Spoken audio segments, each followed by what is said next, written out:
Welcome to the UFO Time Travel Radio Show. This is your host/guest, Renato Ferraz, and I have my host, Bart, on the line. What's going on? What's up, Bart? Good to hear from you. Yeah, you too. It's Saturday, 10 o'clock, May 26th, the year's 2007, and you just heard the song Inner Vision from System of a Down. And what's up, Bart? How you been, man? Sorry about last week. That's all right. We skipped a couple weekends because we're going to kind of take a hiatus. Yeah, just, I don't know. I just been getting a lot of flack from my wife and kids. Yeah. They're like, every Saturday morning, blah, blah, blah, you know? Yeah. And they started bringing it up like every other minute, so I just tried to back off a little, you know? But today they didn't give me a problem, so that's cool, you know? So we're, I was just doing, I sent you the email this morning. I was doing research on the Mayan calendar, and supposedly right now we're in the fifth day, the Mayan calendar fifth day. Really? It's supposed to shift, I think, to the fifth night, because they go day-night, November 19th, 17th or 19th or something like that. Wow. Johann, John Calleman, Calleman. I think his website is calleman.com. Uh-huh. But he did a scientific study of the Mayan calendar. I guess he's following the schedule that they've sort of laid out, and he's sort of, I guess, I don't know how to say it. He's kind of predicting events, but he's also showing the significance of the calendar dates with historical events. Just, wow. You know. Well, so we're in the fifth day of what? The beginning of the shift? Yeah, he says that I just started reading on his site and his stuff, but he said that usually the days and nights are kind of he said they go in waves, and he says that the days usually we experience sort of a couple of steps forward, and it seems like during the nights, the Mayan nights, that we experience it seems like a step back, but that we're about to move into this major energy shift. He says that it's going to culminate, I think he said, in October of 2011. But he said that it's a whole sort of consciousness shift. He says that there's a lot of energy involved, and if you look at his website, he has a better description there. I'm just kind of paraphrasing. I got you. No problem. I understand. I mean, he's not the only one who's saying it. He's just someone who has what do you call it? A reputable. It's a reputable source, basically. Yeah. You know, it's not me, some fucking pothead dude, you know, talking yap. It's a scientist who went to school and blah, blah, blah, and according to the way our society works, he's a reputable source. Yeah. It's Calleman, CALLEMAN.com, and if you click on the Breakthrough Celebration link on the left, it opens up a couple of PDF files, and one of them is called Fourth Night. Oh, he's an Irishman. Is he an Irishman? Because you know what? I'm starting to notice a lot of Irish people, they seem to be in tune with what's going on. I don't know if it has to do with the whole Celtic thing. Yeah. But a lot of Irish people I seem to find them all over the place in our field. You know what I mean? Yeah. And I don't know. I just think it's interesting because they have a pretty, you know, they have one of the most, I guess, mystic kind of backgrounds. You know, where they have the Celtics, and they have, you know, the Wee people and the whole, you know what I mean? Like a lot of wives' tales come out of there. Yeah, they seem to have a tradition like that, like a spiritual or sort of a nature-oriented tradition. Yep. Sure. And plus, there's a lot of Irish hot chicks, so that's a plus, you know. Sure. No, actually, they have. Don't they have brown hair, just freckles? Red hair and freckles, usually, I think. But anyway, yeah, I just noticed that because, like, Michael Tazarian and it just seems like there's a lot of Irishmen who are experienced, well, Irish, should I say, people, not just men, are experiencing and are gifted. You know, I don't know, it's a good thing. Yeah. But anyway, I wanted to say it kind of early in the show, but I just wanted to thank the moderators from Above Top Secret for banning me for the 5th time. And I'd also like to say that I think they're a bunch of little fucking bitches for doing it, for looking for the cheesiest excuse they could possibly find to get rid of me. That's why I think it's a conspiracy over there, you know. Or it's just a bunch of naive kids or fucking grown adults who they give them this power and then they go on these cheesy power trips. I don't know. Above Top Secret, it's weird. Like, you can reach a lot of people there, but dealing with the moderators is like, it's like unreal. And you know why they're so strict about the cursing and all that stuff and everything? No. Because of Google ads. Oh, really? Because if you have profanity in your content, Google will not give you credit for the clicks on the sites with their banners. So they had That's to. a big thing. Yep. So money is definitely important at Above Top Secret for the owners. You know what I'm saying? Like, it's definitely an important thing to them because, remember, Bart, every time, listen, you can have up to 4 Google ads on one page, and each ad can generate up to $0.25 apiece, depending on how it is. If it's viewed, it's like a couple of cents. If it's clicked on, it's more. You know what I'm saying? Yeah, I can see a couple of the ads. So, and I mean, look at what's his name's thread that is now buried. What's his name? Sleeper. I don't even know if it's buried. I haven't been to Above Top Secret in a couple of weeks, so I don't really know. But Sleeper, he had over 1 million hits when they were showing how many views people had. Yeah. Right? He had over 1 million views. Now, 1 million views even times a penny is what? $1,000? Yeah. You know what I'm saying? Yeah. So at Above Top Secret, it's not just about me. You know, it's not just about getting the message out. I'm starting to lean more towards the conspiracy side now because, I mean, it's out of control, you know? And then after hearing all the other stories about people who got banned from Above Top Secret, or at Open Minds Forum, people are talking about how their passwords were suddenly changed, and they had to send them back to themselves, and all these weird things happen there, you know? It's, I don't know. If you look at it as a corporate venture and you see these people wanting to take advantage of the paranormal community in a way that would Exactly. benefit them financially, and then create this website where these people would go, then it's a corporate mindset and not a paranormal or truth mindset. Exactly, and there's absolutely an element of control there, of controllers. I mean, look at how big they are on the rules and all that crap. What I'm saying? Yeah, I think it's important to be civil, but oh, of course. Listen, Bart, the way you conduct yourself there compared to the way I did is like, you know, it's like apples and oranges. You're very intricate. You know, you always have your sources available.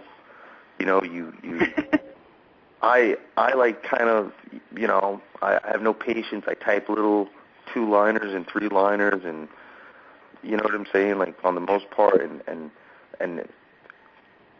you know, I have no problem telling people to go fuck off or whatever, you know, or I have no problem like arguing with assholes who talk shit. And on an open public forum, you should be able to do that uncensored and unadulterated, you know, and on the open forum. Exactly. So, again, I'd like to send out a big fuck you to Above Top Secret moderators, not the community members, because I was one, you were one. I'm not saying screw everybody at Above Top Secret. I'm saying screw the moderators, because they're little biatches. And face to face, I bet you they'd be little kittens. Yeah. Well, certain the ones that are acting. Exactly, the ones who talk the most shit, like that guy Cracker. Sometimes I think it's a little kid behind that. But I don't know. I'm a little mixed up. If we're talking psychic, I can't. I get more than one picture of a person for Cracker. Yeah. I get pictures of more than one person in my mind. Like as if almost it's more than one person doing that shit, you know? Like it's some punk with his girlfriend or a punk with his friends. Or I also wonder if it's like people from work trying to mock me, you know, or friends. No, because I think I've gotten personal UTUs from Cracker, and he's turned around and become kind of he's made a turnaround. So I guess I wouldn't trust him as far as I could throw him. It just but as far as them handing out power to moderators and moderators being anybody off the street and who are using those privileges at their whim, that's unfortunate. Yeah. Like I said, it's a bunch of cheese. I mean, I don't want to dedicate my whole show to them, but I definitely want to get that out there because it's annoying, man. I mean, I think I put up a valid question. They banned me, just so we have it clear. They banned me because I posted a question. I forget in what section. I said I wanted to know what the origins of the word fuck is, but I didn't write the word fuck. And I wanted to know what the origins of the word shit is, and I want to know when and where it became immoral to use those words. And I want to know when they became, bad words. Because there's no reference to it in the Bible. I don't see the word fuck or shit anywhere, and I don't see them saying, and if it's bad called profanity, why don't you list all the words that are profanity? You know what I'm saying? So who's the one who made the rules first of all, where did fucking shit come from, number one? And number two, who made the rules that those two words are bad words? And they banned me because of that question. Now, do you not think that is a valid question? Yeah, I mean, I understood where it was coming from. Yeah, and I didn't do it in like a sneaky way. I thought I was very, I think I came across as civilly as possible. You know what I'm saying? Yeah, you used those two words, and I would say no, I didn't use the words like for fuck and I know you. Fuck, I wrote F***T. I know. And then for shit, I wrote S***. I know what you mean. Like, I didn't write the actual words. I mean, I made it obvious what the words I was talking about was, basically. So if they ban me for that, then they're little cheese balls. And it's that simple. I mean, if it doesn't make sense, it just doesn't make sense. For me, right? Yeah. For them, it might make sense if they're, being controlled or if they're being watched. And, and Chris Augustine opened up my eyes if you listen to the last show with Alien Agenda and Carrie. Yeah. Chris Augustine opened up my eyes. He knows how to track his website better than I do, I'll tell you that, because he says he was tracking IP addresses on his website. He's using some tool where he says there's military guys at his site every day, and he knows the locations. He said he was picking up people from the Air Force, from the regular Army, from the Marines, from the Navy, from all the military, different American militaries. Yeah. He's picking up he's picking up IP addresses from all of them, and he says that these military people visit his site every single day. Yeah. And then how many people on Above Top Secret openly say they're in the military? Like, they have, avatars of them with, like, fucking guns and camouflage and shit, And, so what difference would it make with Above Top Secret? You know what I'm saying? I'm sure somebody in the military or government is there every single day monitoring that site. I'm sure of it. If I thought I was psychic and I can sense anything, that would be definite. Yeah. Well, it's obviously the government and military has been involved in and interested in this stuff for the longest time, they're not going to ignore possible avenues for information. Exactly. They're looking for those things. Exactly. That's why I was saying, like, but the thing is even if the owners of the website didn't set out with that goal, these are results they're producing. Just like, for example, Coast to Coast Radio. How long has that radio show been around for? I don't know. It's been around since, I think, like I'd like to say 80-something or 70-something, right? Yeah, I mean, Art Bell's been on the... Coast to Coast was, put it this way, what I'm getting at basically is Coast to Coast had no internet background. They didn't have the internet didn't exist when Coast to Coast did, right? When it first did, anyway. Yeah. So basically, if anybody had a paranormal experience that they wanted to tell people about, their only avenue to really get it out to a large number of people was through Coast to Coast, right? Yeah. And you're telling me the government wasn't listening to Coast every single show to see who came out, and then to even possibly follow up on some of these people and do their little bullshit stuff? You know what I'm saying? Yeah. I mean, Art Bell had his Area 51 line where he invited people that worked at Area 51 to call him, so there are definitely people listening in. That's what I'm saying. And you know what? As far as I'm concerned, disclosure has been made. Disclosure, I mean, it hasn't been we haven't heard it. Nah, we did. We heard it come out of a goddamn president's mouth. Ronald Reagan, in the famous speech, I think it's on the video on my website, of him talking about aliens attacking us and we should be prepared for it. When Bush Sr. was vice president. And I didn't realize, also from watching that video, I didn't realize George Bush Sr., I didn't realize he was the head of the CIA for more years than anybody else. Yeah. I didn't realize that shit. So the head secret keeper himself became the president, and then now his son's the president. That's got to tell you something. Yeah. I know when you saw the video of him crying about Jeb Bush's, I think it was the end of his term or something like that in Florida.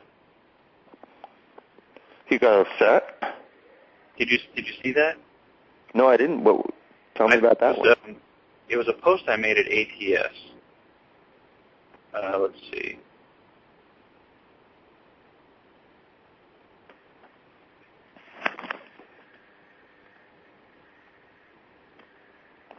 I'm trying to find it.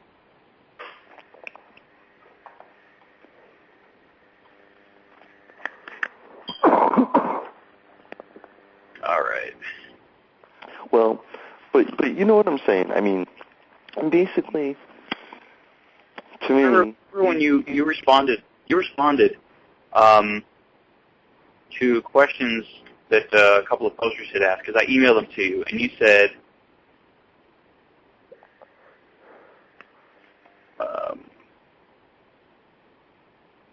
the secret government's been aware of time travel for some time. It says that, look at Bush Sr. He was the head of the CIA before Reagan. He was head secret-keeping blocker. Do you think he was protecting U.S. citizens? And so I sort of elaborated on that and touched on, let's see, I'll read from the article. The other day, George H.W. Bush dissolved into tears. There's a video I linked to. While delivering a speech in Tallahassee, he was talking about his son, Governor Jeb Bush, and his defeat in the '94 Florida gubernatorial race when he suddenly broke down. This was portrayed in the media everywhere as an example of a sweet old guy getting sentimental in his old age. First of all, Bush Sr. is not a sweet old geezer. This is a very strong man, genuinely tough despite the Mr. Rogers folksiness. And when you see him break down like that, you should ask yourself why.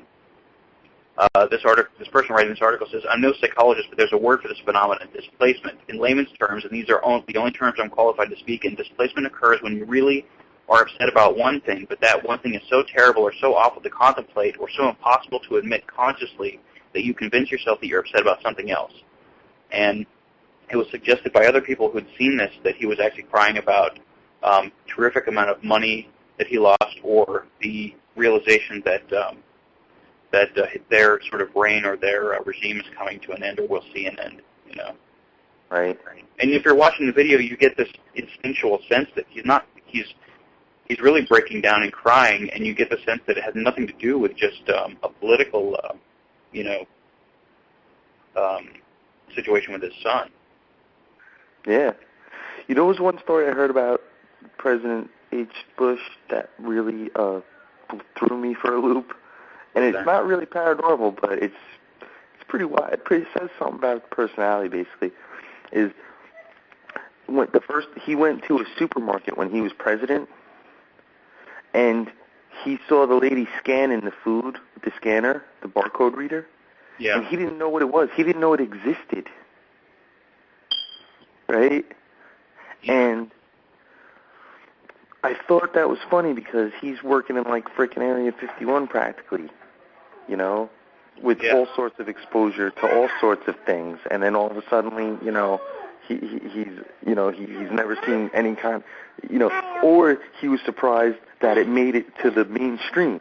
Like, you know, he might have seen it in the underground, in the CIA and all that, and then when he saw it in the supermarket, he might have been like, damn, I didn't know this laser technology reached reached the surface already.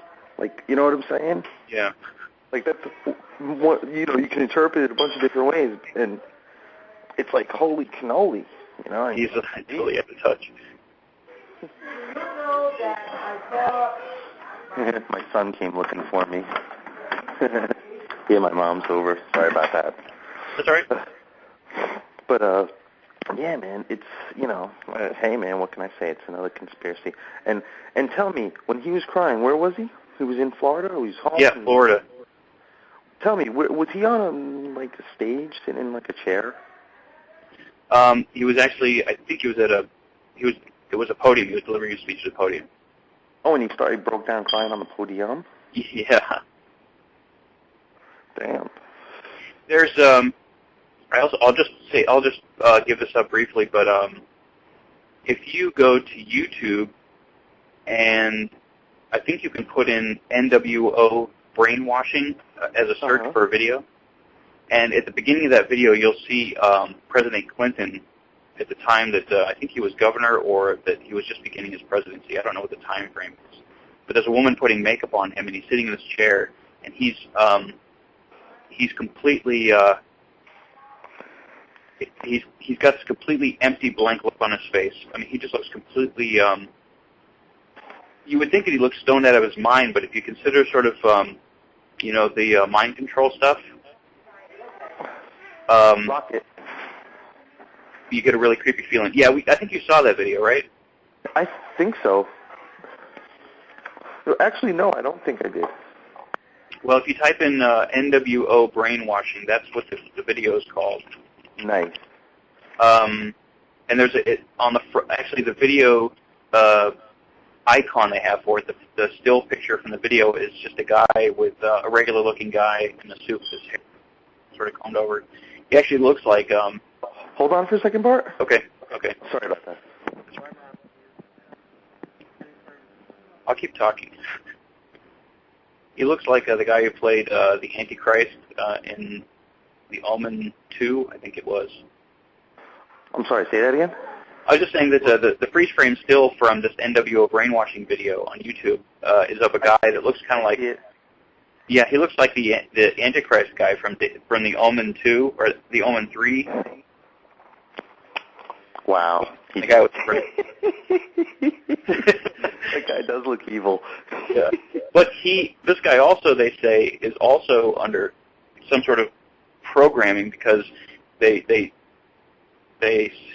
show a video with a Q&A with him, and they show him, they say, where the mind control sort of breaks down, and he gets this really creepy grin on his face. Pretty weird. Yep. Like, he's got you under the spell now.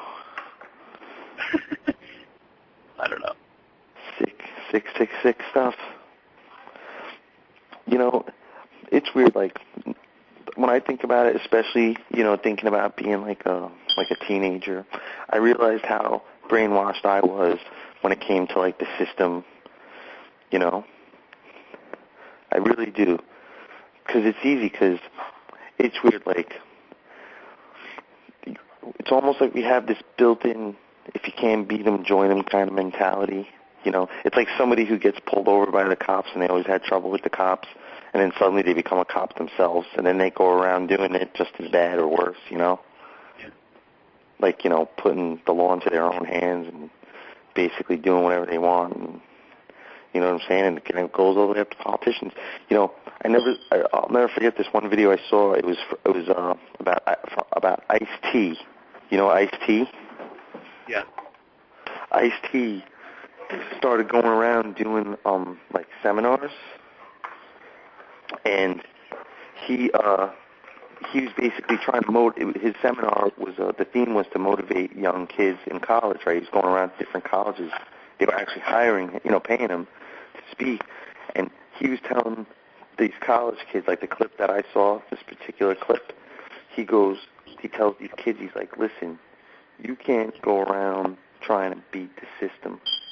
First, he goes, that can't be your first approach. You have to get in the system, get a job, hold a position, and then infiltrate that system and try to change it, right?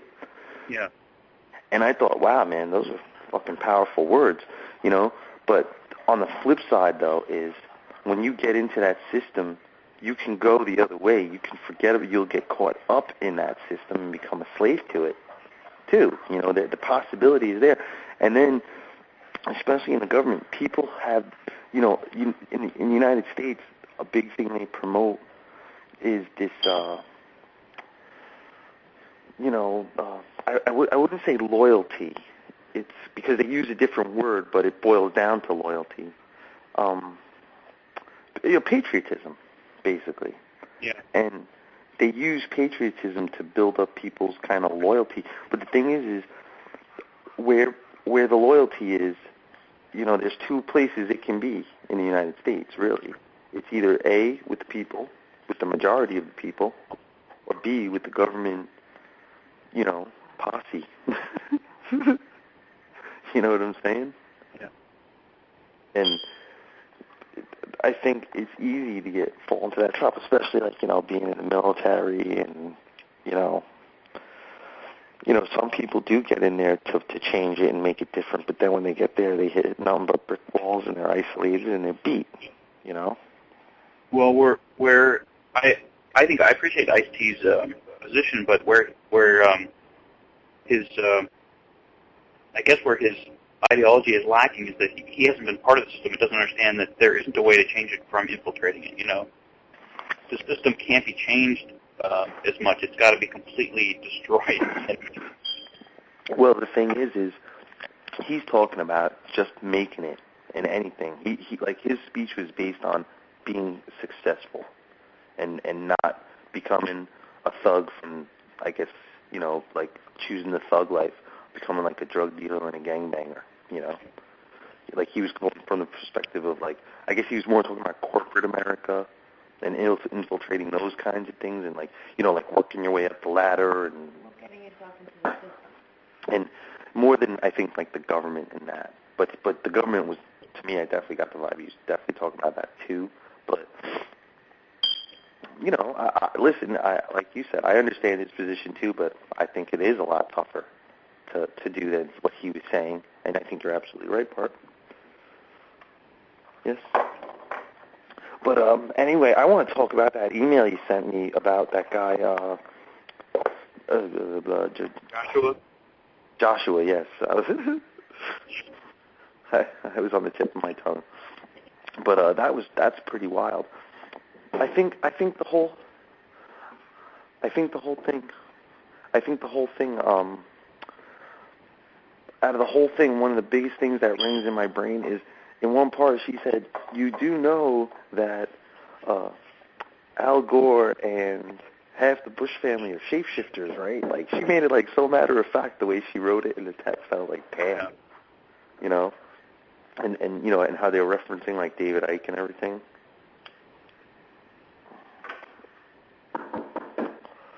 But it's pretty wild. and then the pictures that they had of the crosses and all the UFOs picking up the people. Yeah. That fucking hit me hard. I was like, whoa, where do I know that from? Yeah, you know? that was pretty cool though. But see, the crosses aren't the only shapes that are going to form, man. There's going to be a whole different bunch. Oh, you're saying that you remember shapes forming in the sky? Yeah. I said it in did I ever say it? Yeah. I don't remember you saying that. But yes, shapes are going to form in the sky, and they're actually going to form. I did say it. You ever watch the movie Nemo? Finding Nemo from Disney? Yeah. Oh, yeah, you did talk about that. Yeah, like how the fish all get together. The main one talking is Cliff from Cheers. Yeah. You know, and they start. He goes. They play charades. You know, first he's an octopus. You know, like the 10,000 fish come together to form an octopus. Then they form a pirate ship. You know. Yeah. And, they do that in the sky, but they do it with symbols. You know, symbols and words, and they form words. You know. So they do all sorts of crazy things. You know, they take up a lot of time. In other words, they give people a reason to just stand there and watch it for like God knows how long. You know, people just stop what they're doing and start watching these shapes forming in the sky. You know what I'm saying? Yeah. At what point do you remember that happening? Was it just before the mass landing, or after, or during the? During it. During it. Is it first day or second and third? Well, to me, how I guess the basic order of operation from the beginning is initially everybody's in space. In other words, everybody's just outside the Earth's atmosphere where you can't really see them. You know, like they're basically congregating just outside the atmosphere at the level of like satellites, let's say. Okay. And all the formations are taking place and all the preparations taking place completely surrounding the Earth. And then the first thing that happens is they broadcast the message. They take over every single frequency there is on Earth and start broadcasting the message that to be prepared, that they're coming, they're ready, get ready because they're going to enter the Earth's atmosphere. All the planes should land.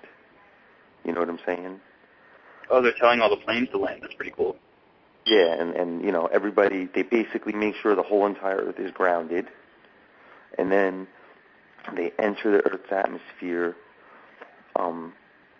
in key places, and then they start forming shapes and words. You know, like, and they kind of block the sun and make it a little eclipsy, you know? Yeah. And they come down low enough where, you know, where they could be, where it's crystal clear. You know what I'm saying? Like, you know, I'm sure you can imagine it. And then once they enter the Earth's atmosphere, they start taking advantage of the open air and start speeding in every direction. Then they start making formations again, and it's weird. Like, imagine like you put a big line down the center of the Earth, or like I said, they start chasing each other. Like, everybody basically circles the Earth a bunch of times. Yeah. But they do it in a way that looks like a formation. It becomes like a pattern. Like it's almost like a plug-in on an MP3 player or something, but it's just circles. Like, you ever see the symbol of the atom, how it's like a circle in the middle with lines going around it? Yeah, it's just like the I don't know what you call it. Well, imagine that the UFOs made those kind of lines, like going, but in every direction, going around the Earth. Like, because in a UFO, it literally takes only like a couple of minutes to circle the entire Earth. Yeah. So they start taking turns, like everybody does it. You know, all the pilots do it just for fun, just to see the freaking Earth, you know. And it becomes just like part of the show, you know, because it's meant to be a spectacle, you know. Like, they don't want to just make it all fear and everybody be nice to each other or else, you know. They try to make it cool, you know. Yeah. And then, so the message basically gets broadcast. They enter the atmosphere, and then the real message comes about. You know, the truth gets told, and and everybody learns the secrets and the truths that have been hidden from us. Everybody, it's broadcast, and then unfortunately the military type presence happens in the air, where they basically warn all the leaders and the people who oppose this, and tell them why they're wrong. Basically everybody gets their sort of explanation on what's going down and what's going to happen and how things are going to be. And then and then they do the whole vote thing, and the government reforms and people flip out. Some people start committing suicide and start doing all sorts of crazy things, and then finally the landing actually happens, where everybody lands, they simply land to show that they are physical, that it's not a hologram, that it's not some false show being put on by a secret government, trying to psych people out. Yeah. They land simply for the purpose that you can come over and touch it, feel it, smell it. You know what I'm saying? Yeah. That to see that, yes, this is real. This is not a hologram. This is fucking reality. And that's the purpose on why they land, because only for that reason, to ensure people believe what they see. You know what I'm saying? Yeah. That's the only reason why they land. They don't land to, collect people or kill people or, they simply land to show that everything there is physical and real and not a hologram, basically. And then I think they demonstrate the power that they have.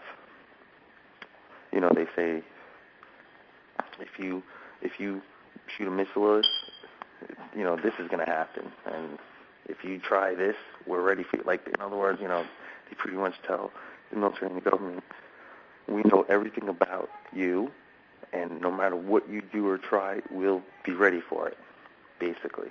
Yeah. And then they go back up in the air. Oh, and they do pick up plenty. Well, it's weird. When they land, we do pick up a lot of people. People do jump on the craft, like all of our friends and stuff. Yeah. And people, and just people that we just trust. We just have the gut instinct of trusting, I guess. Almost like what it said in that fucking, in the Joshua stories, man. Or what's the Emmett? Now, hey, let me ask you this. Did you figure out that Emmett tracker thing on your own, Bart? No, that was they explained that. Because I didn't read that. I didn't read. I guess I didn't read it as deeply as you did into it.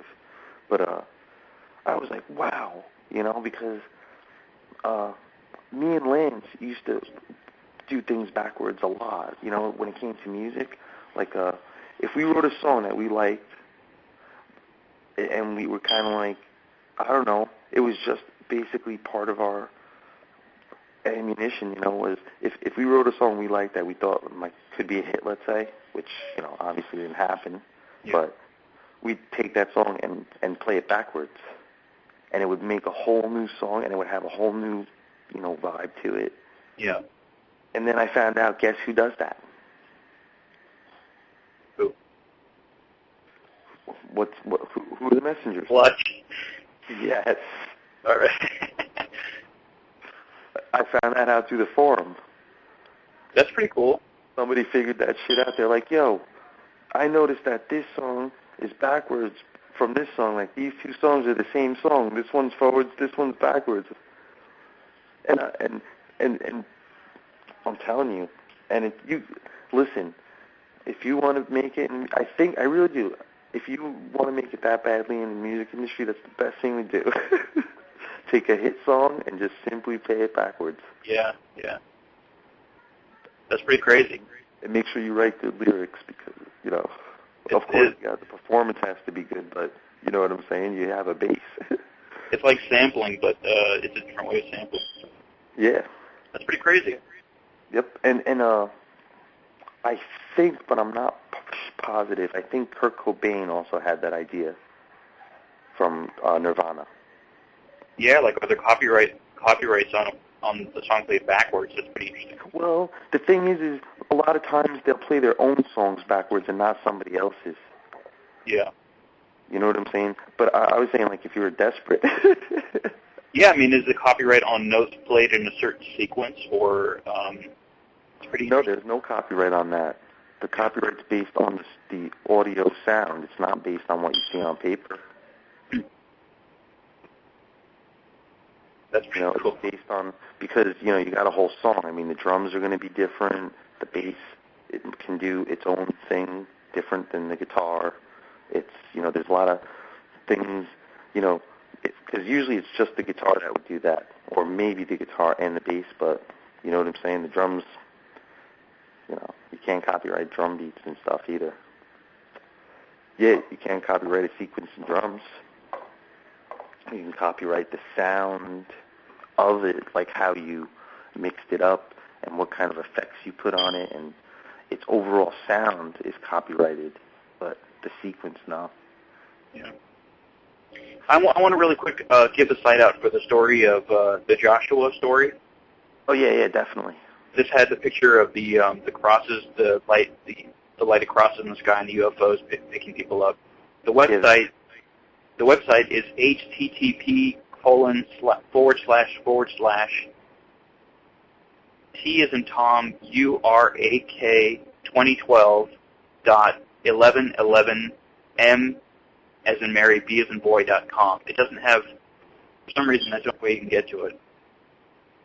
But it's whatever. It's http://turak2012.1111mb.com. Wow. And the other one is let's see if there's a way to find this. So it's geocities.com/ hold on, I got the email. I got my email up. I'll get it. All right. Yeah, but that was some good reading right there, man. Thanks for sending it. Yeah. I mean, I didn't. The stuff you said about the Aerial show, I don't remember hearing before. Oh, here it is. It is geocities.com/TIAK9/MISC.html. Okay. And I'll say it again. geocities.com. GEOCITIES.com. TIAKA9/MISC.html. And there's a slash before Tiaka. Right. Yeah. That actually is geocities.com/Tiaka9/miscellaneous HTML. And that page you gave us to the private messages that Sharon sent to Bridas, BRADAS, who created that website, and also the guy who posted it at ATS. That's where I found a link to the site. Right. Yeah, man, it's pretty good reading right there. I mean, it definitely had its corroborations with my story. Anybody who talks about, I guess, like a mass landing and a shift and all that, hey, man, jives with me. Totally. This person, Joshua, said that he has gotten information. It looks like he's gotten information from people channeling, but also through messages given to him in his mind, his head, I guess. Right, he says he hears whispers. But the thing is the whispers aren't telling him to go kill people. Nope. Because that's the difference a lot of times, fucking people try to paint you as a nut job. Like if you said that you heard whispers in your brains, forget about it, man. People think you're automatically nuts, Something's quote unquote wrong. That's not right. It's wrong. I'm telling you, that's how people work, man. Some people are sickos. They want to control and have a hand in the direction other people's lives go. It's so nuts how it's not just like the president and the mayor and the governor and this and that, people in politics. It's also just people on the street level, you know. You run into people like that at fucking ShopRite. You know what I'm saying? Just walking the aisles. Blockers. Yeah. But, yeah, man, let's see, what else? Yeah, the tall white aliens thing I wasn't aware of. See, that's like something I don't, you know what I'm saying? Like, Yeah. I believe it, but it's not something I can say that I remember. Like, I have a memory of having a conversation about it or being told about or being briefed on them. You know what I'm saying? Like, I can't say I remember anything like that. But here it says, remember Emmett warned us of the tall white aliens. They are from near a star we call Arcturus, and they are carnivores. They have a penchant for human meat. Yeah. and it was very explicit about them not being our friends. So we have aliens that come here to fucking eat us. Nice. There's one guy who came out and said that he had, you know, experiences in a relationship with tall whites at, I think, Area 51 or something like that. I can't remember his name. But he said that they were kind of like extremely intelligent. They sort of treated him as a pet, and were, I don't know if they were condescending or patronizing, but they were very confident in themselves, you know. I guess. I wonder if he tastes like chicken. Well, shit, man. You know, there are people out there who, you know, I mean, didn't they say Jeffrey Dahmer ate? Oh no, that was the movie, Silence of the Lambs. They said that guy ate people. There's, what do they call them, cannibals? There's cannibals out there. Oh yeah, I know. Weren't there Indian tribes of cannibals and stuff? Where they would kill their own tribe members and eat them and shit? Yeah. Pretty fucking sick, man.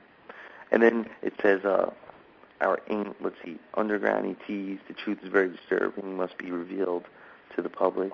The underground ETs are our worst nightmare, but Emmett assured me their fate is sealed. Yeah. See, that's another thing I remember in the Mass Landing when they're telling, sort of exposing all the truth. That's when I say they go into the inner earth. But the thing is I remember getting to the inner earth. I think there's a bunch of different spots. I don't think there's just one main, like, entrance and you can get everywhere. You know what I'm saying? I think that, you know, there's little, like, bubbles here and there. You know what I mean? Like, if you look at the earth as a solid, think of it almost like as a piece of Swiss cheese where there's a bunch of holes inside of it. You know what I'm saying? Yeah. And I think you got the good guys here and the bad guys there. I don't think that there's nothing but good guys in the inner earth or nothing but bad guys on the inner earth. I think there's both. You know? Yeah, you said that there were also slaves. Did you say that there was a race that was enslaved by another race? Yeah, like. Or did I read that somewhere? Yeah, they. In other words, they were just being lied to the same damn way we are here. You know. And they were being totally, you know, blocked and manipulated and the whole 9 yards. You know what I'm saying? Yeah. You said that during the Mass Landing. Yeah, they look like Indians, or, you know, like they were all dressed almost like native Indians, a lot of them. But the thing is it was almost like Atlantis where they had technology. You know what I'm saying? Yeah. Like it looks like a rock, but if you come and touch it in the right spot, a little thing opens up and there's fucking electronics inside of it. You know what I'm saying? Yeah. I don't know. And yeah, those guys we felt bad for. I think that's where we found like Hitler and shit. I don't know, man. I can't remember that clear. I'm still kind of, I don't know what to make of the whole Hitler thing myself, you know? Yeah. I really don't know. I can't tell if, like, I don't know if he was being manipulated, like he was under like that same kind of trance what he was saying, like with Bill Clinton and President Bush. You know, and they said he was schizophrenic, like he had two personalities. So, you know what I'm saying? Yeah. You just don't know. and that's a tough one for me. You know what I'm saying? And it's weird, like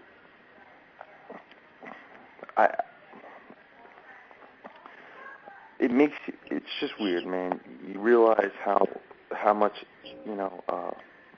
separation there is in like so many ways on so many levels. You know, it's bad enough that we have racism and religionism and status quo, but then it goes even deeper to like fucking other alien races and technology. You know what's weird? What is the true meaning of technocrats?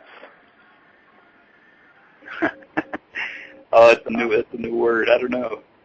I'm thinking of it, a technocrat, as people who are like into technology and they're all hoity-toity about it. Well, and they're kind of blockers and controllers of it. Like aristocrats almost. Yeah. Well, think of a technocrats. Think of a technocracy. It's technocracy, man.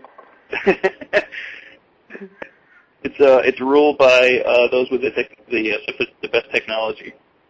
I guess so. The robot lords of Tokyo. That's a clutch lyric. What's the lyric? He says, "Robot lords of Tokyo, smile, taste kittens. Do you not know that the royal hunting grounds are always forbidden?"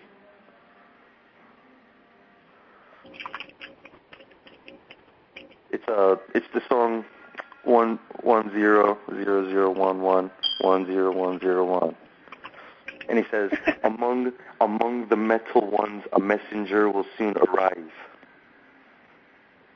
Somebody put that in my thread that I put on the Clutch forum too. That's pretty cool. Yeah. And shit, man. Yeah. Clutch, I can go on all day about Clutch lyrics, man. Definitely. Yeah, I really like that song I played at the beginning of the show today, Intervision by System of a Down, because he says, "It's never too late to reinvent the bicycle," and I can't make out the rest of the lyrics. I got to look them up, but I feel like he's talking directly to me on that one because that's one of my inventions, where I do reinvent the bicycle and the moped. Yeah, that's an invention I've been hiding, Bart. I got this sick invention, man. The bicycle. I reinvent the bicycle. I have it too. It's going to become like Holland, where everybody's got bicycles, nobody's got cars. Yeah, that's an interesting fact that I never knew, that I just learned recently, that in Holland, the majority of the people who live in Holland ride bicycles. I think last month I brought my kids to work on, it was like National Bring Your Children to Work Day, I think it was. And I brought my two daughters to work, and the company I work at, they have an office in Holland, right? So they did like a little presentation for the kids, telling them all about Holland, how it works, And part of the presentation, they were pointing out how everybody rides bicycles in Holland, like everybody. Like they showed a parking lot of bicycles where there was literally there had to be 100,000 of them, and how the cars are mostly small. They said, our cars are mostly small because we have small roads. Yeah. And I don't know, I thought it was pretty wild. And I thought, wow, our world was like that in like the 1920s, where everybody had a bicycle, and that was like the main form of transportation before the car. It's pretty nuts how things go.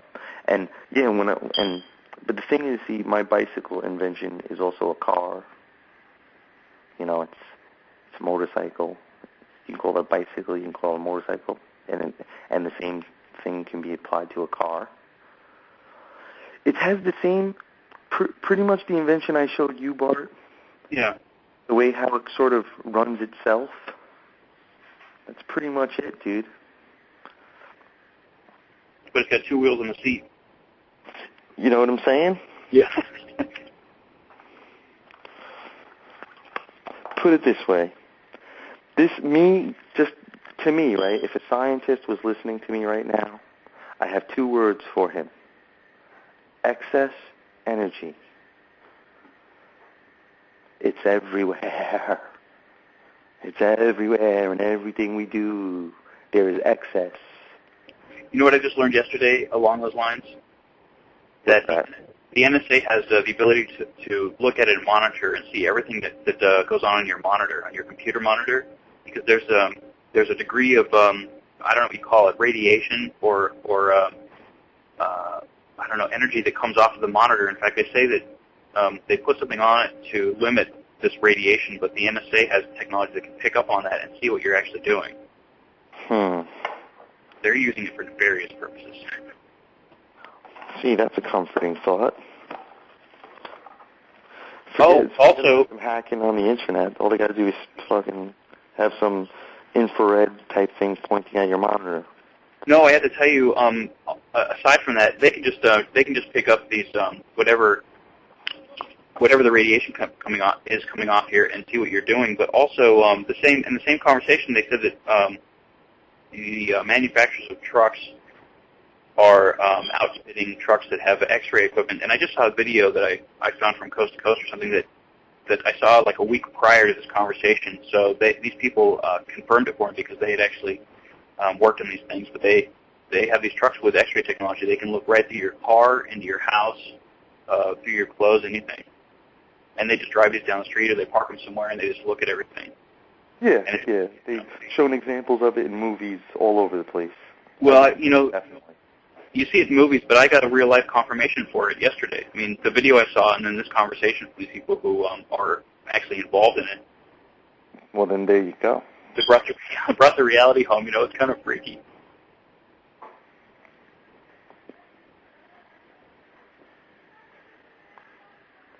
Hold on for a second, Bart.